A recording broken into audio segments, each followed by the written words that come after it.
Fala pessoal, aqui quem fala é Evandro Lima e Michael Soares. E hoje a gente veio, a pedido de inscritos, falar sobre essa série que se chama Lúcifer. Lúcifer. A série do Lúcifer. Então, essa série, para algumas pessoas, elas podem achar que tem a ver somente com a questão bíblica, mas ela foi criada por causa de uma história, né, que já existia, chamada Sandman. E foi criada em 1989 por Neil Gaiman. Por Neil Gaiman, né? É. Tem outro caso também, Sam Keith e Michael Gingenberg. Para dois. Então, essa história ela está relacionada à teoria do primeiro anjo, né? Que ele acabou convencendo uma terça parte do céu a se rebelar contra Deus, que aparentemente estava ausente, né, na construção do universo. Ele achava que Deus era cruel. Ele se dizia mais a favor da humanidade do que o próprio Deus. Exatamente. E aí ele foi punido e essa punição fez com que ele fosse caído, né? Ele caiu e acabou se tornando o rei do inferno. Na verdade, o Lúcifer ele foi castigado, né? É um castigo, né? Na verdade, isso na Bíblia é um castigo. Nos escritos bíblicos, ele é obrigado a estar no inferno, né? E ele lá fica preso. Em alguns manuscritos, a gente tem aí diversas formas. O inferno dividido em castas. Sim, existe o inferno.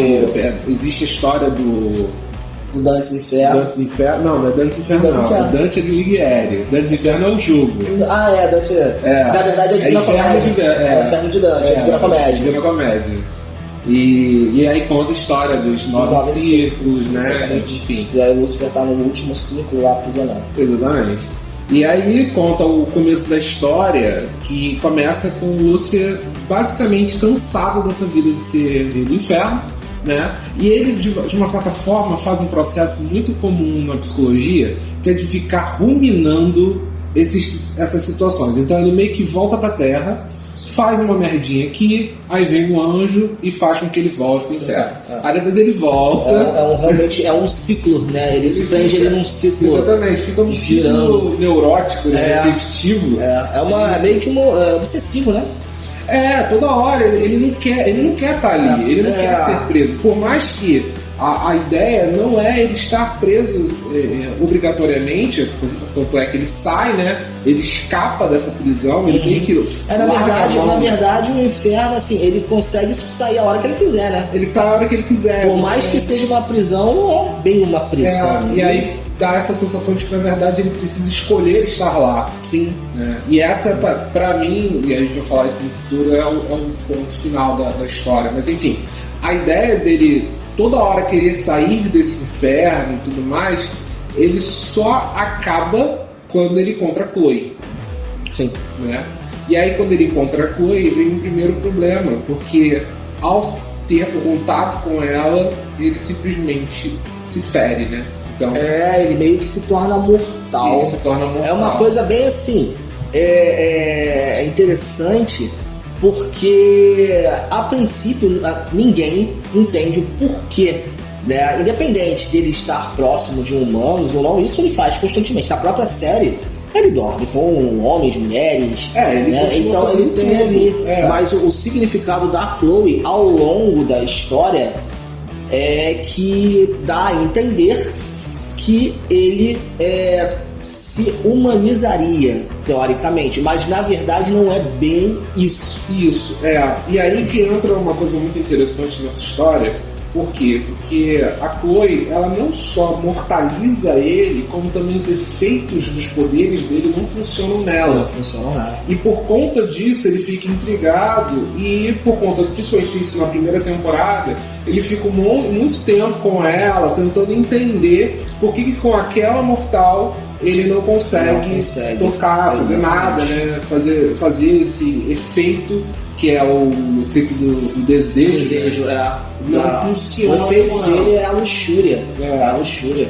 Não, na verdade, eu sinto mais que ele consegue ver os desejos das pessoas. Sim, né? Sim. E aí não necessariamente os desejos são poderosos. E até acho que nas 2 primeiras temporadas, o bordão mais comum dele é o que você deseja. Que ele pergunta olhando nos olhos da pessoa, o que você deseja.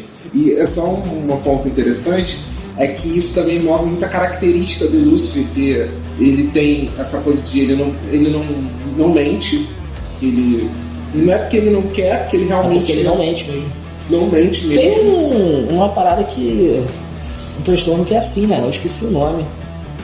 Não, o que ele tem é megalomania. Sim. Ele se acha todo poderoso, né? E o egocentrismo dele, né? E o egocentrismo dele. Mas essa coisa da mentira faz com que ele entre nessa coisa muito do... Ele cria essa fantasia, né? Muitas das vezes é interpretado assim.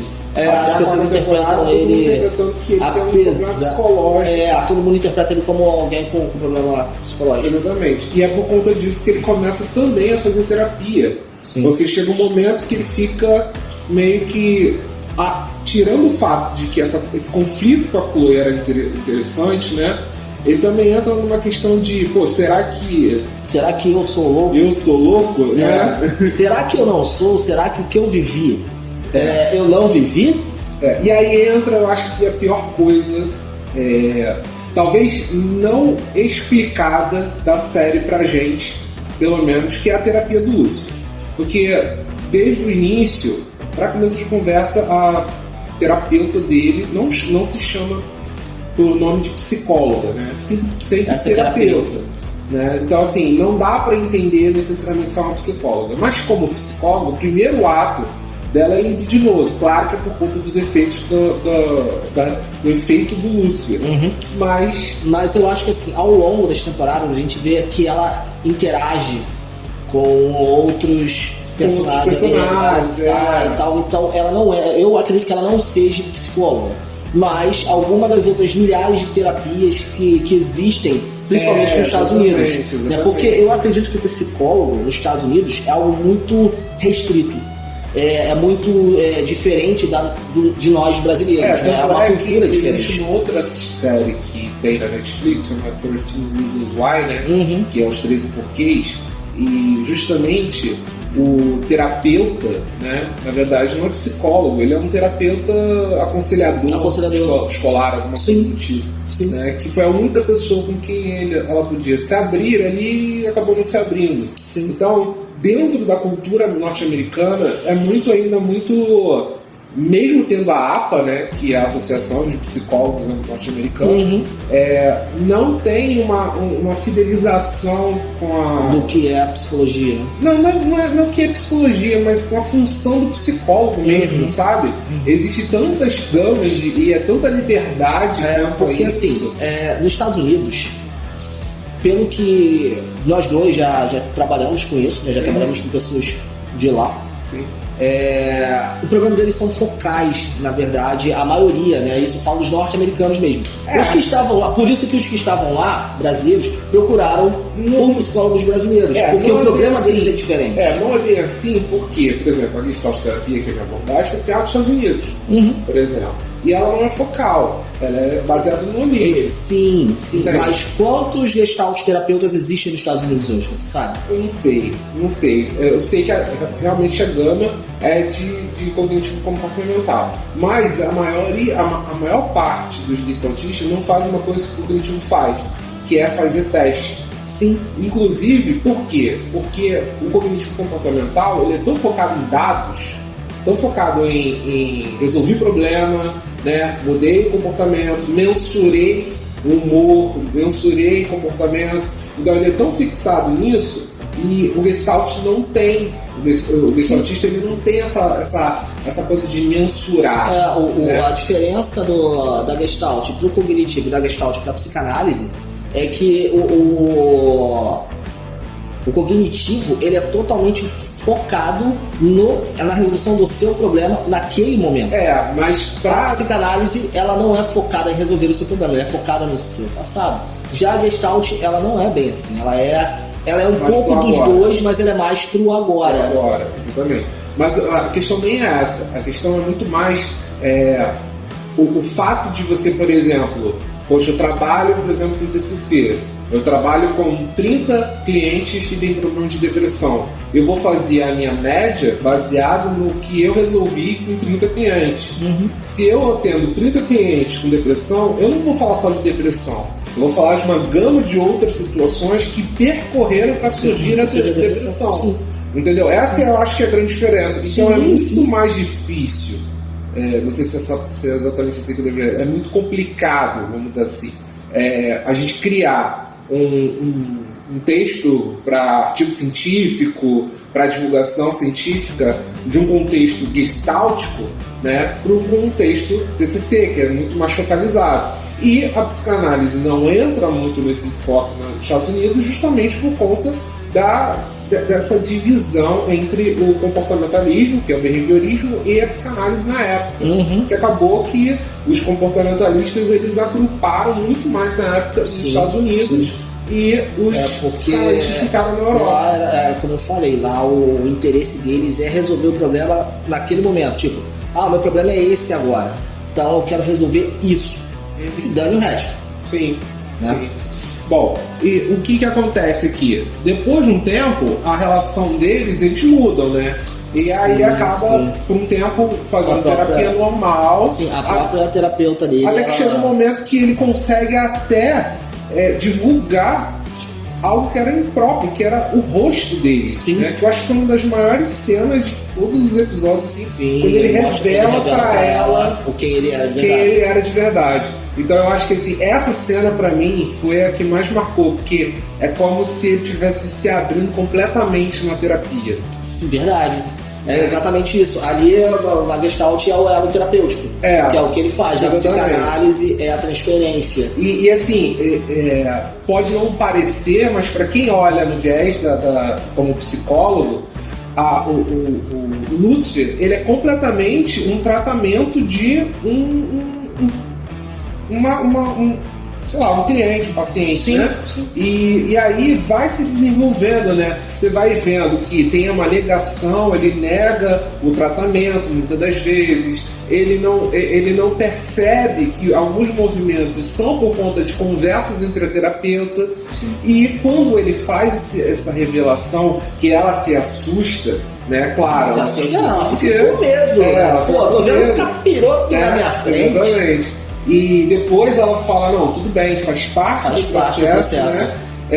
E é meio louco assim, porque quem é que se imaginou atendendo o próprio demônio, né? Então, assim, é bem interessante para ela como terapeuta, tanto é que no final ela começa a escrever, ela escreve todo o caso do Lúcifer, né? Porque ela quer logo divulgar, ela quer crescer com aquilo e tal. Sim. Né? Mas é muito interessante isso, porque realmente ele tem uma construção muito interessante. Porque até então ela estava achando que ele era um cara delirante, maluco, enfim. Aquilo logo no início que ele fala, eu sou o Lúcifer. Mas qual é o seu nome de verdade? Lúcifer?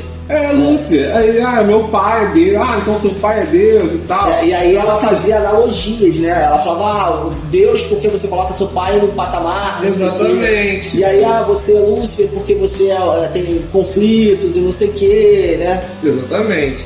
E aí vem os relacionamentos, né? Que na série são dois grupos específicos, né? Que é o grupo da polícia, que tem ali a Chloe, o policial, Dan, né? E a perita ali, a Ella Lopes. Ela. Que é religiosa, né? Então, ela é toda... Ele também tem uma coisa assim, meio que ele gosta dela. Mas ela ao mesmo tempo tem uma repulsa. Ao mesmo tempo ele tem uma repulsa, então é que ela é a última a saber, né? De que ele é o Lúcifer mesmo e tal. Sim. E o outro grupo é a Mazikin, que é o irmão dele, que é o Amenadiel, e a terapeuta que entra nesse bolo, porque eles começam a se relacionar. E esse é o grande problema da terapeuta, porque ela foge depois dessa coisa de terapeuta barra cliente, né? E ela acaba entrando na vida do Lúcifer até demais, né? Porque ela começa a se relacionar com a Amenadiel, ela tem uma amizade com a Mace, né? Eu acho que elas moram juntas. Eu não sei se ela mora junto com a Maisie, alguma coisa assim. Não, tem uma época que a Maisie mora com a Decker. Com a Decker. Com a Chloe. Também é uma outra relação, né? que acaba sendo muito forte. Mas eu vou te falar agora o maior problema da série, que é a Trixie, né? A Trixie é a filha da Chloe, né?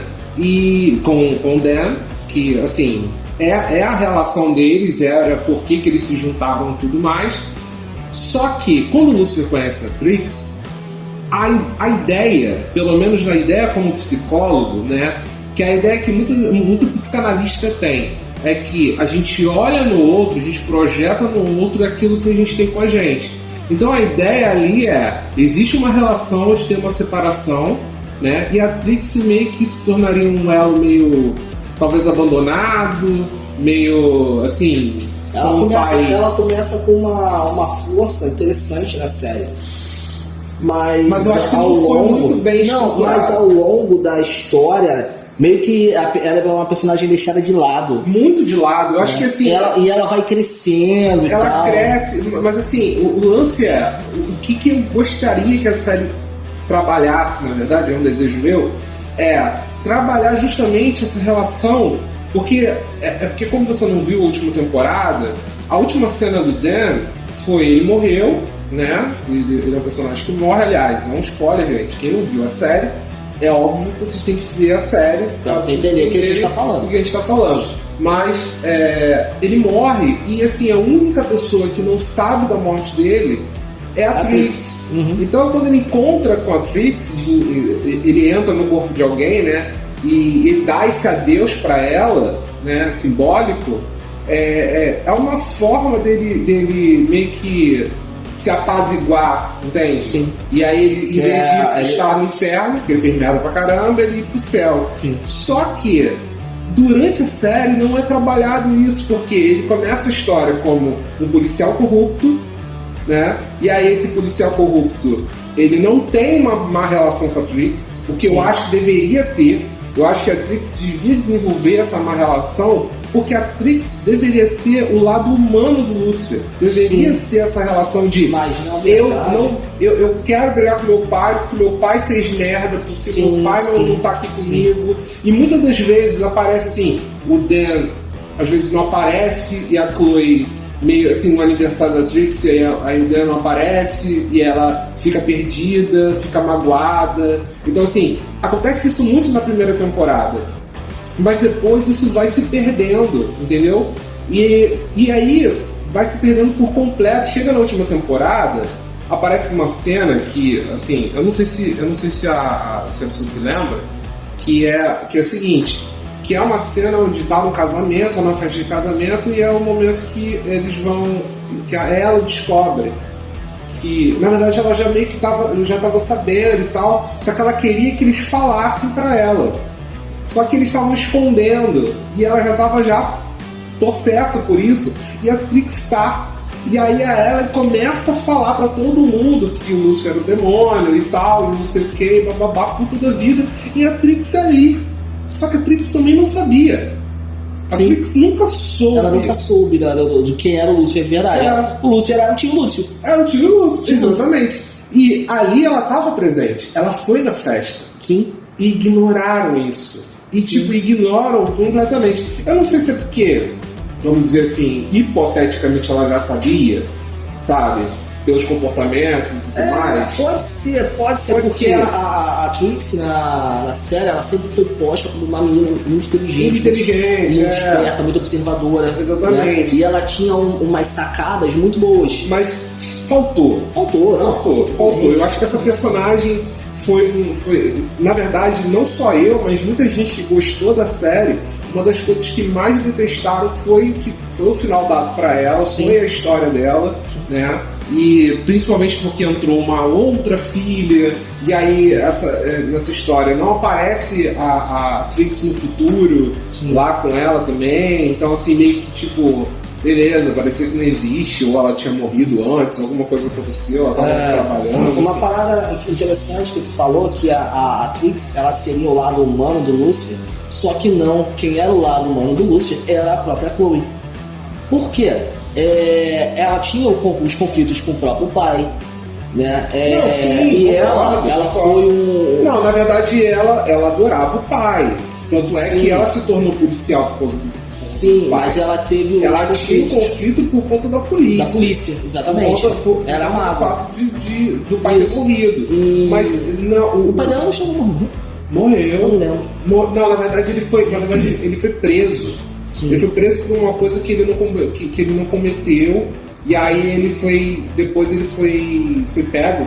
Teve um episódio que teve isso. Que ele foi pego, ele ia ser levado por uma coisa, que ele ia morrer, alguma parada assim. E aí ele fugiu E aí ele fugiu, aí depois ela voltou, prendeu de novo. Ela prendeu ele. Sim. Então, assim, teve uma parada assim. Só que assim, eu ainda vejo como Matrix, entendeu? Porque é justamente porque quando eu olho pro Lúcifer, eu olho para esse olhar mais de que ali ele é uma criança. Sim, entendeu? Sim, total. Então, assim, os comportamentos dele são muito infantilizados. Quer dizer, a Trix, ela é uma pessoa que dava esse contraponto. Porque ele é uma criança no começo da série. Tu vê que os comportamentos dele são muito infantilizados. São muito infantilizados, exatamente. Então, eu acredito que seria o contraponto humano mais a Trix por conta da relação com o Dan, entendeu? Sim. Tanto é que ele não gostava do Dan também. Sim. Entendeu? E aí o Dan também não gostava dele, né? E aí depois eles foram se tornando amigos e tudo mais. Bom, na história, na segunda temporada, a mãe do Lúcifer aparece, que é, tipo, sei lá, uma deusa aí que... até agora é desenvolvida. A Lilith não. É a Lilith? Não. A Lilith aparece na quarta temporada. Ou é a Eva? A Eva que aparece na quarta temporada. Não é a Lilith, não. Não, porque a Lilith também é uma criação, é um anjo. Eu não sei. A mãe dele é tipo do Supernatural, que Deus é a luz. É tipo Gaia. E lembra que tinha a escuridão no Supernatural? Sim. É mais ou menos isso. Ela seria meio que a escuridão e Deus é a luz, né? Pelo menos eu interpretei assim, porque ela não tem realmente uma definição, ela não tem um nome. Aí ela aparece na história.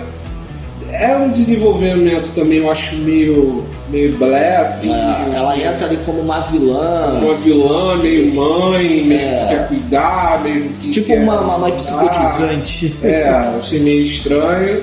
E aí entra o arco da Eva e Adão e Caim, né? E que é louco porque se Eva apareceu e Caim era o vilão, então Eva era a mãe de Caim e eles não apareceram na série um contra o outro.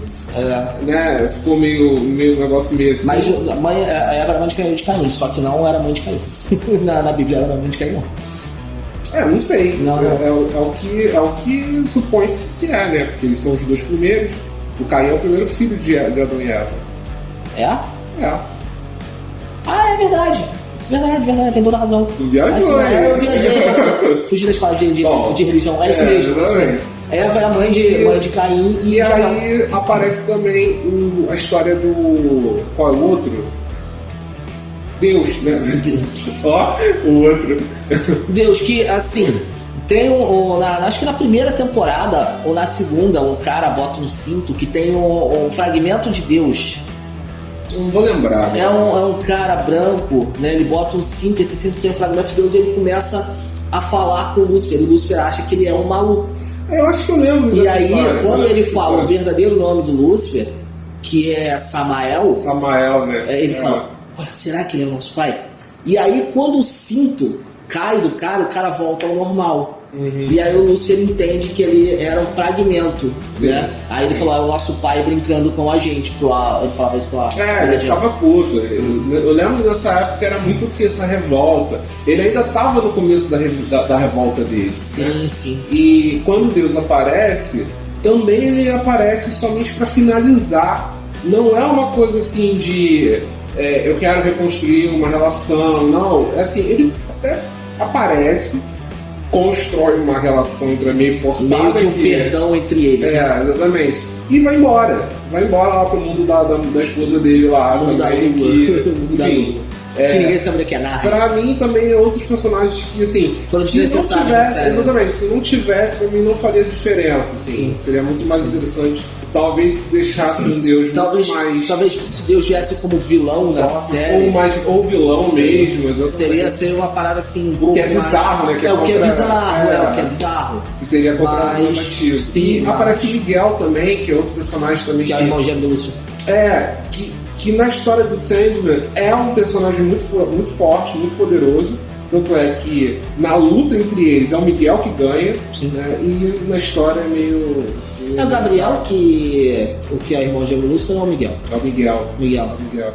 E aí vem o relacionamento da Chloe, né? Que, vou te falar, pra mim, até antes dela saber que ele era o Lúcifer, eu aceitava legal, eu não tinha nada contra, eu gostava da relação. Quando ela descobre que ele é o Lúcifer, de verdade, e ela quer matar ele, eu sinto que foi uma parada meio assim, forçada, entende?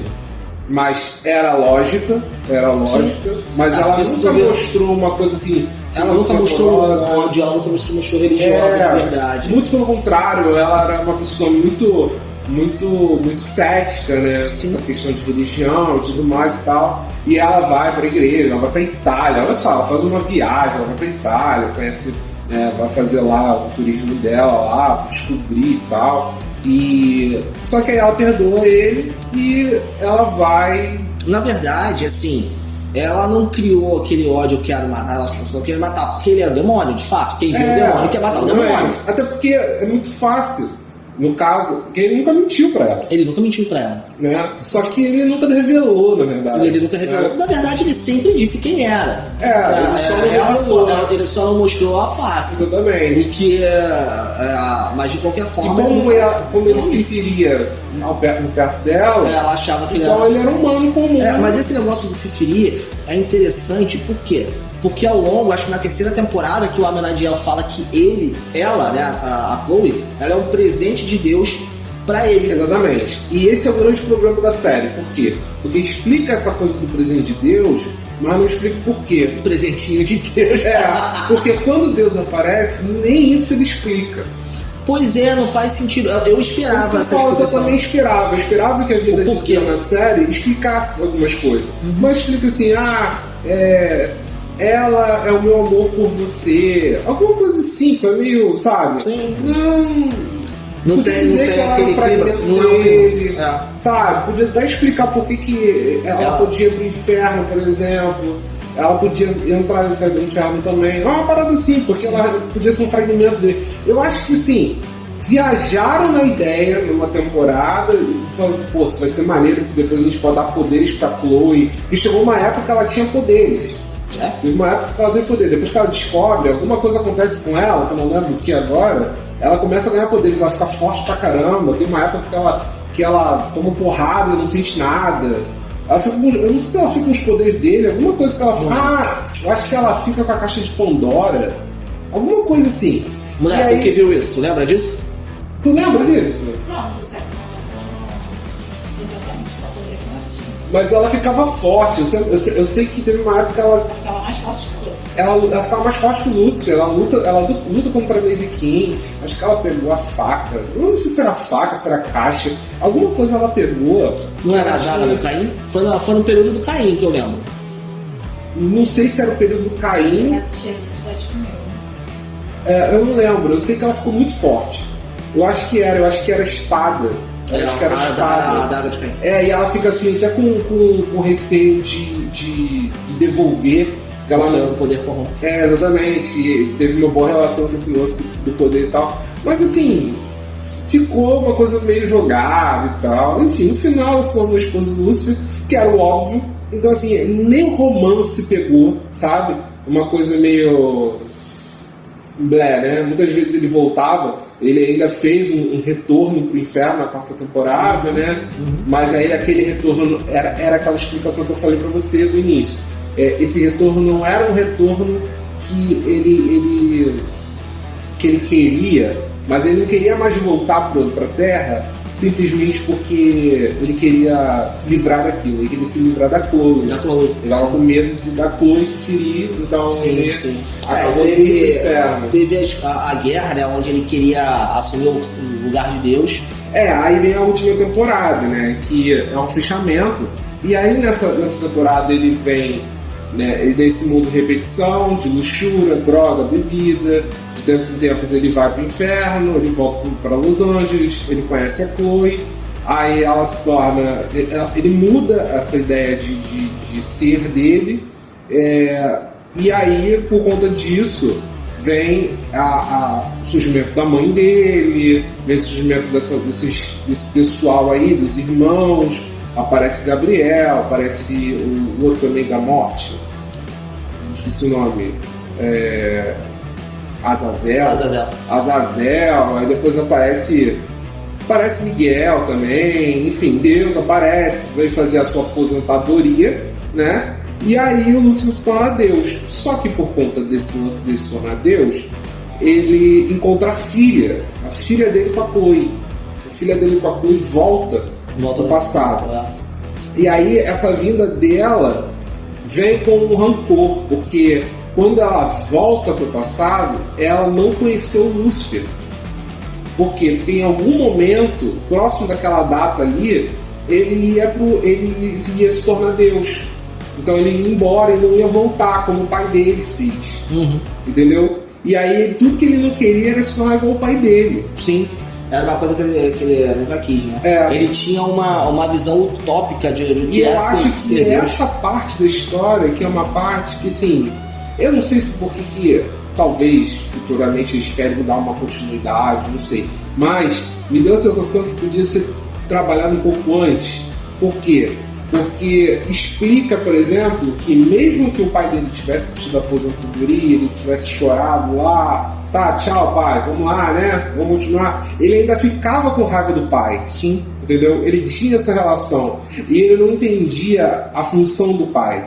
Então ele entende por conta da filha. Sim. Né?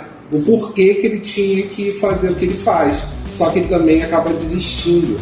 Porque ele entende que a função dele não era mais aquela. Ele já não queria mais ser Deus.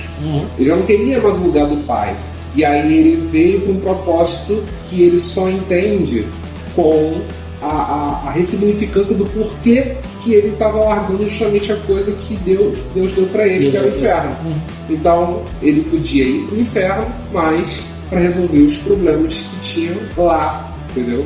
Então ele se torna terapeuta do inferno. Que eu acho que esse final é legal pra gente. Não sei, assim, simbolicamente, né?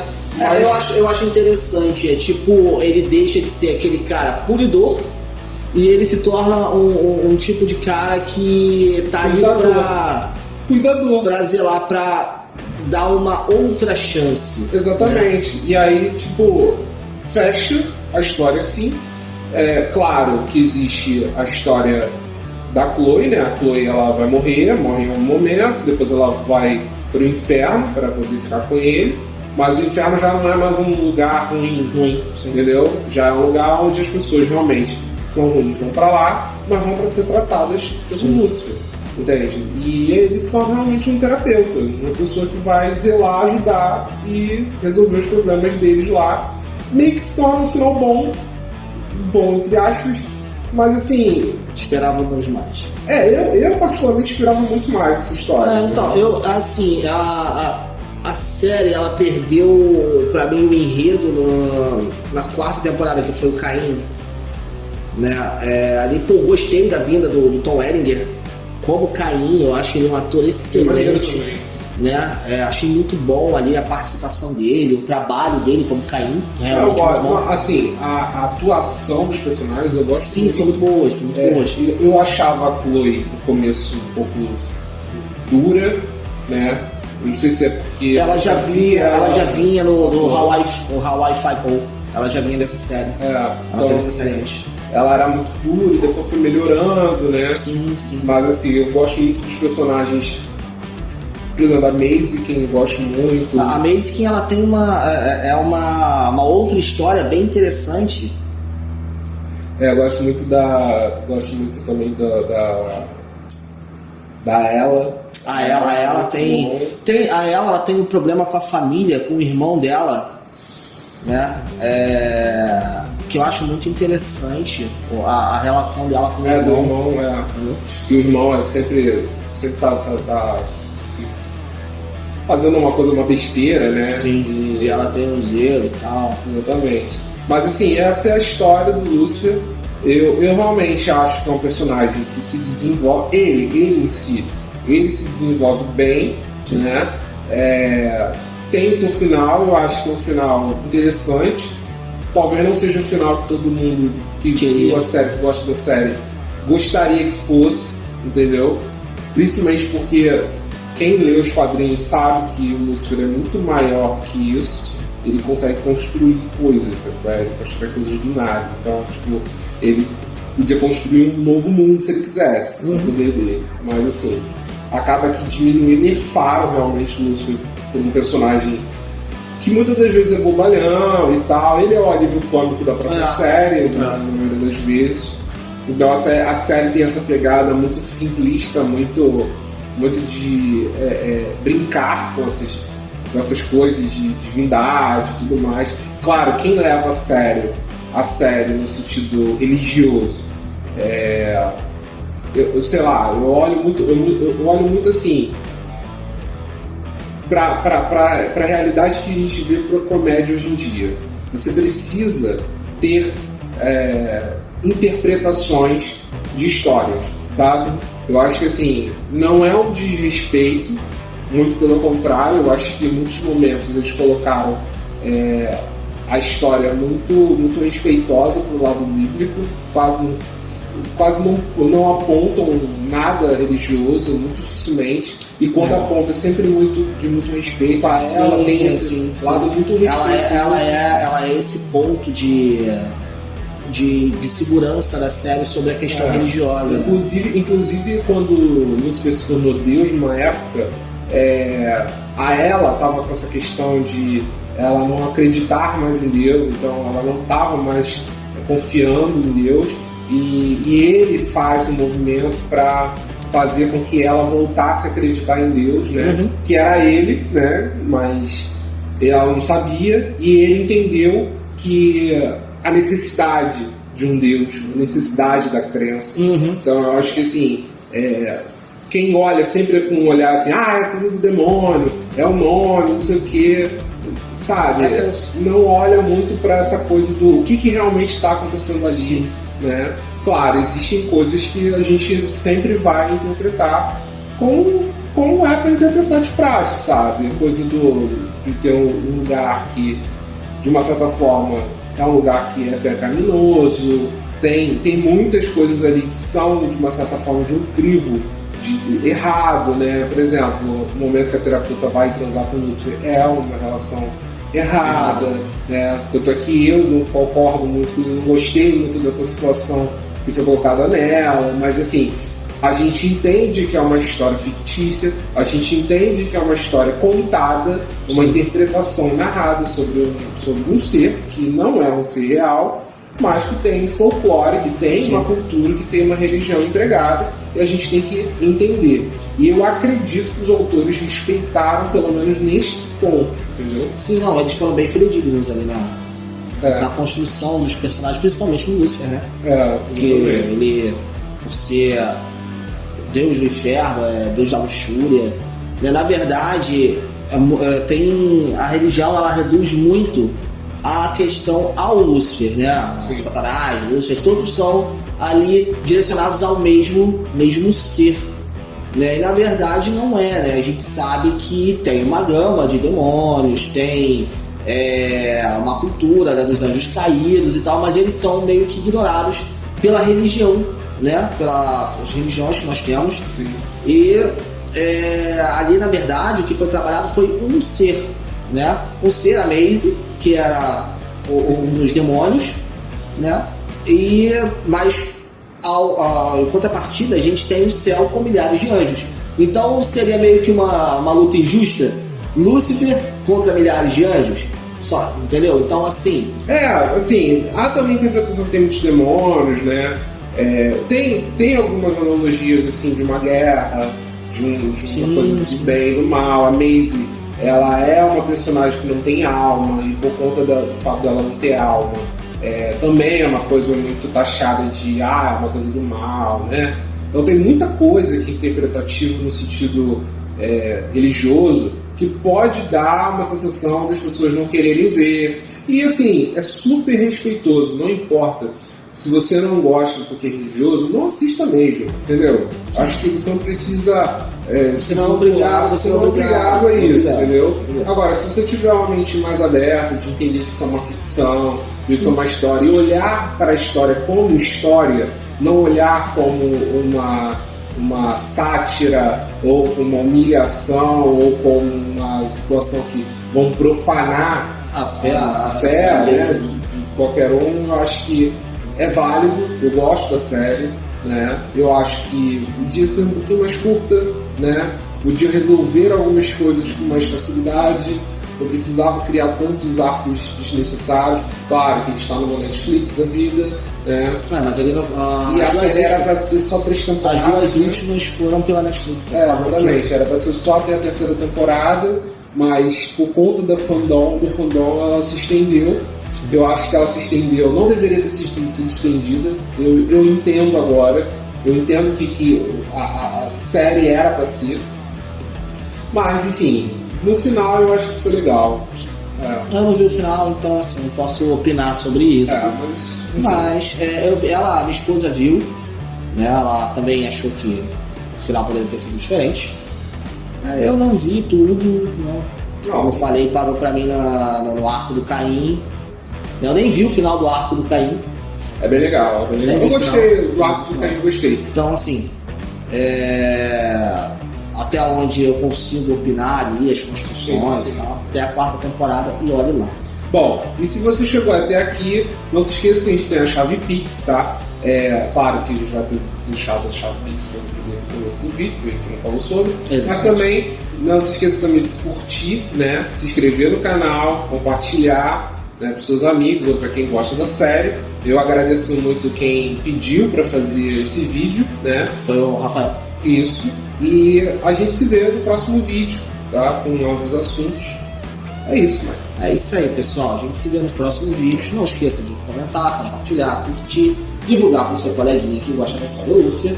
E bora lá pro próximo vídeo. Tchau, tchau.